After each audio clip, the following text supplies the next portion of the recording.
Welcome to Hood Champion Boxing and Sports. Please subscribe to the channel. Expose. Is that what's going to happen when Ryan Garcia takes on Devin Haney?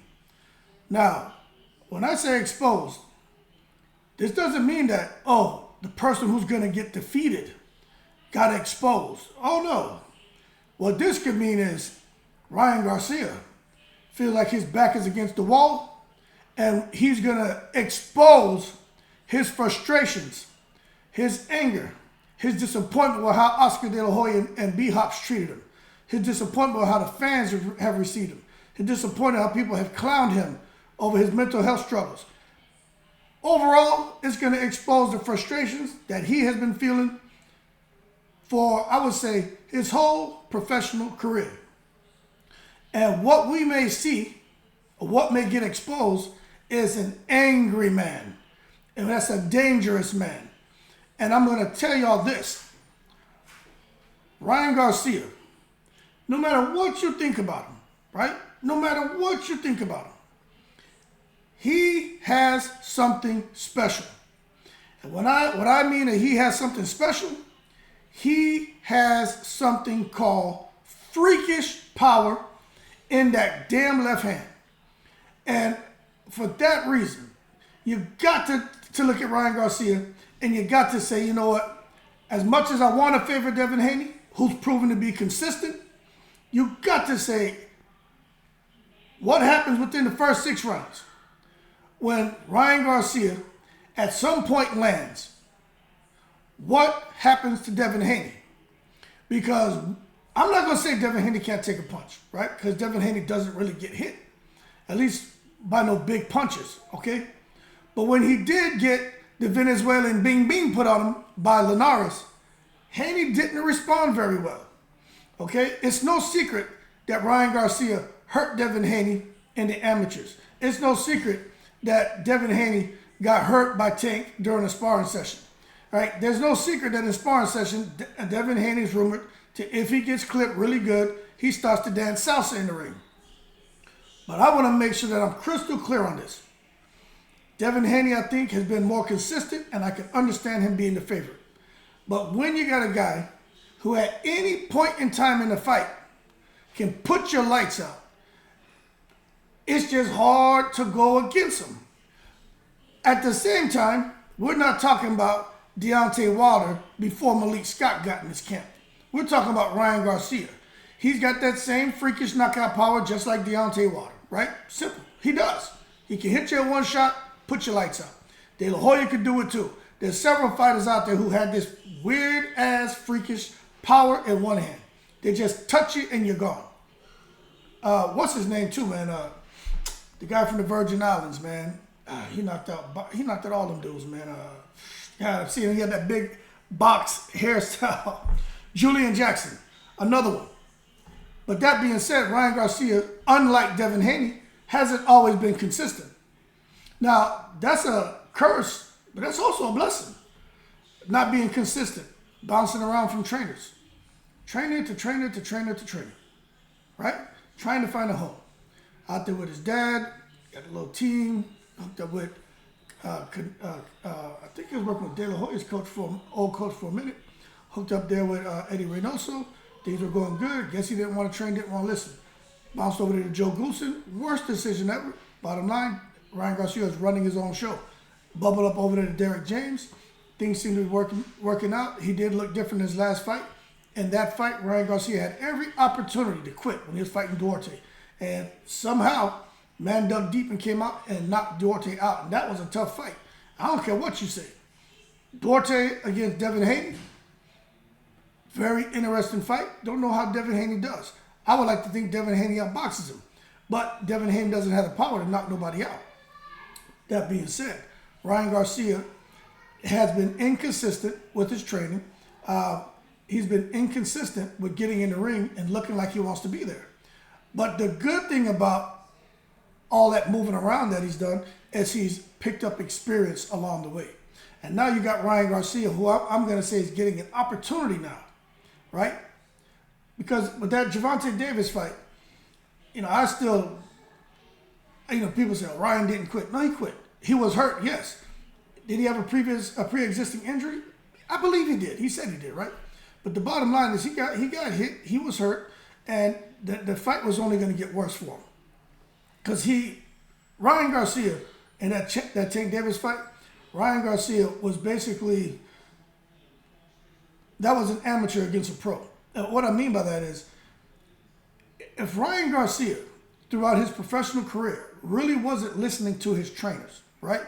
That means Ryan Garcia was getting by on raw athleticism, what he learned through the amateur program, and just being able to outspeed and outpower his opponents. Very much like Zab Judah.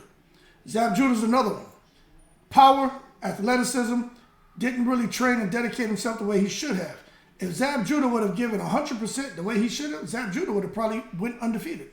That's how much talent Zab Judah had. He talks about it. He knows that he dropped the ball. He still came out on top, but he dropped the ball. Man became undisputed. At 140? Yeah, 140. The last to do it, right? Was it 147? 147? Anyway, I can't remember, man. I know Zab was undisputed. I think it was 147 because he clipped Corey Spinks. But anyway, when it comes to Zab Judah and Ryan Garcia, there's some similarities. But you saw what happened when Zab Judah hooked up with Pernell Whitaker and decided to give 100%, became champion again. So with Ryan Garcia being with Derrick James, and especially with all the frustration, people turning on him, people saying he quit against Tank, calling him cartoonish or YouTuber. You look at him now, he's taking shit serious. And going up against Devin Haney, I personally think Devin Haney's going to get ahead on points. But what happens when Ryan Garcia lands the Mexican-American YouTube sensation, bing, bing, on Devin Haney? That's all I'm saying. Now, talk about Devin Haney. Undisputed at 135. He tried to fight Shakur Stevenson. Shakur didn't want to take the purse split. Bubbled up to 140. I know there'd be a lot of bullshit going on calling out Subaru and Matias. Bottom line, got his hands on Regis. You can say what you want about, Regis looked suspect against Zorrilla. Devin and his dad knew that they could go and outbox him. The blueprint was laid, and they went and picked up the WBC strap. I don't disagree with that. That is exactly what happened. But the bottom line is Devin had to put the work in. Just like he had to go to Australia and put the work in against Kambosos. Now, Devin Haney has bounced all around as well, but his dad has always been there. So he's been consistent with his trainer. But his dad intentionally took Devin to the best gyms with the best trainers to make him an all-around boxer. The problem with Devin Haney, and this is what I'm telling you. This is why when people are like, hood champion, screw you, you don't know what you're talking about. Yo, my man, McNicholas, quit taking it to the stupid. I understand why Devin Haney would be the favorite. But what I'm telling you is, Ryan Garcia right now is a ferocious lion. Somebody going to be turned into a pussycat. And I think it's going to be Devin Haney. Now you say, well, why would you say that? You're sitting here saying Devin's been consistent. How the hell are you not going to go and say Ryan Garcia is going to beat him? I didn't say Ryan Garcia was more technically skilled than Devin Haney. That is asinine. Devin Haney is more technically skilled than almost all these fighters. Devin's got his shit together. But you see, the fact that he hurt Regis Prograis, that's the worst thing that Devin Haney could have done. He hurt Regis Prograis, had Regis Prograis in the ring dancing salsa. And I think Devin Haney now believes he has this newfound power. Remember when Devin Haney was playing around with his power-ups and shit at 140? Linares bing-binged him, had him dancing salsa. Jojo Diaz bing-binged him, had him uncomfortable. He stopped playing with this shit about, I've got power. He stopped that. He didn't want no, he realized with the quickness, I may have something here that can make him respect me, but I don't have the bing-bing. Now he went and he hurt Regis, and he hurt Regis. Now Devin Haney feels like at 140 I'm bigger, stronger, and I got the bing-bing. I believe he's going to come in there and box, but I think at some point he's going to stand there and try to show Ryan that he's got the bing-bing. And Ryan is going to guzzer ratatata his ass with that left hook. And Devin Haney's going to get knocked out. And that's just how I see it playing out. Look, Devin Haney comes from the Mayweather School of Boxing. Devin Haney is the truth. And I totally understand Devin Haney being the favorite. I understand. So for those of you like, how could you go against Devin? My man, I'm telling you, I think Devin Haney's gonna get it. I think Devin Haney could come out and possibly get ahead on the scorecards. But Ryan's not gonna. This is the thing, man. When you watch Ryan when he fought Tank, he didn't just sit back. Ryan Garcia is fast as shit. Just like Devin has fast feet, Ryan has fast feet. Devin has fast hands. Ryan's hands are faster. Devin has long arms. I think their reach is about the same. Devin can counterpunch. He's better at counterpunching than Ryan. But Ryan can counterpunch too. And when Ryan counterpunches you, it looks like he's trying to incorporate that right hand. But at the end of the day, when the going gets tough, the tough gets going. And when Ryan's tough gets going, that left hand starts flowing. That shit Ryan didn't. So all I'm saying is, can Devin Haney, which we know he can, box a perfect fight across 12 rounds against a guy like Ryan Garcia, probably taller than him, reach about the same, more speed, and who's going to come to fight him? See, Devin Haney's able to get away with that shit with guys who are smaller than him, and he has a significant reach advantage. How's he going to do that against Ryan Garcia? That's all I'm getting at. Ryan Garcia's stamina is on point. Devin Haney's stamina is on point. But all I'm saying is, what happens when Ryan Garcia drops the bing bing on him? If we're gonna say when Deontay Wilder gets in the ring, kind of hard to go against him because he just has to be perfect for 1 second. Ryan Garcia only has to be perfect for 1 second. That's the reality of it. Anybody who says different, you're a hater.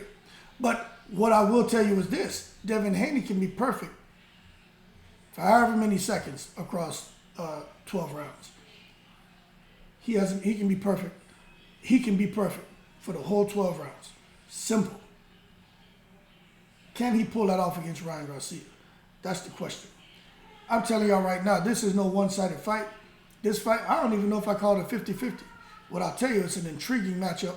And no matter who wins, who loses, you got to put some respect on these guys' names, man. These guys have these guys can be doing like everybody else, man. Devin Haney is out here trying to fight, trying to prove himself. He's taking challenges. Although some people say he's cherry picking his opponent, it doesn't matter. The names he's fighting, the big names. Ryan Garcia obviously wants to get busy. When he fought Tank, everybody thought that he was stupid. He proved that he belonged in the ring. When he fought Duarte, they were setting him up to lose. Duarte can fight, and you saw that in the ring. But Ryan Garcia proved that when the going gets tough, the tough gets going, and his left hand starts flowing. And you saw what happened. So against Devin Haney, all I'm saying is, can Devin Haney do like Tank? Because Tank got bing by Ryan Garcia, and he ain't like that. Tank got hurt, and his ass started moving. But does Devin Haney have the IQ that Tank Davis has? You may say yes. I don't agree or disagree. But does Devin Haney have that power that Tank has to change the momentum of a fight? I'd have to say no. But we'll see what happens on that night. That being said, exposed. Ryan Garcia, his frustrations, his anger, management, personal life, divorces, professional career. He gets a chance to expose all that shit in the ring against Devin Haney. Devin Haney, exposed. Are we going to see that Devin Haney has some frustration about his career like Ryan? Are there some frustration in his personal life like Ryan? Is he frustrated with how Mayweather and those guys kind of turned their back on him and kind of outing him and making him look like a vulnerable fighter? Maybe he's bringing the same things into the ring as Ryan, and all that's going to get exposed. But at the end of the day, it's Devin Haney going to show us and expose this newfound power that he only showed a couple of times against Regis, and you just don't know if. Well, I watched that. Regis got hit with a shot he didn't see, but still, to dance like that, if you have a pillow fish, you just don't make somebody dance like that. But he did get hit with a shot he didn't see. But this Devin Haney, is he going to expose to the world just how much he wants it and going to get in there and not just beat Ryan Garcia by points, but maybe knock him out? So if you ask me what I think is going to happen, I think it's going to be a good fight. But I'm favoring Ryan Garcia. At some point, I can't see Ryan Garcia not landing. I understand Derek James and Jermell Charlo lost to Canelo and Spence lost to Crawford. But if we're going to sit here and say, Look, Jamel should have never fought Canelo. That was a payday. Canelo was too big. Can't blame Derrick James. If you're going to sit here and say Spence lost to Crawford, because Spence, a couple car accidents, eye issues, he looked weight drained. It just didn't look 100%. Well, you know what? You can't blame Derrick James. Because outside of those two fights, Derrick James, his fighters have looked pretty damn good. And I can't see Ryan Garcia getting in the ring looking anything other than great against Devin Haney. And Devin Haney's always looked spectacular. His dad, you can say what you want about his dad, but they got a tight camp over there. They got their shit together, and that man's not afraid to ask for help. And you better believe they're going to be looking to take Ryan Garcia's left hook away. The problem is Devin Haney has enough power in that right hand to get that right hand off to make Ryan Garcia pay. If Ryan Garcia overcommits, which he has stopped doing in his fights, at least in the last fight, and that shows growth, and he can only get better going forward. That being said, y'all keep cool. Great fight, but I got Ryan Garcia only because of that damn power, and it comes so fast, and I think he's gotten better since Duarte. That being said, in the breeze.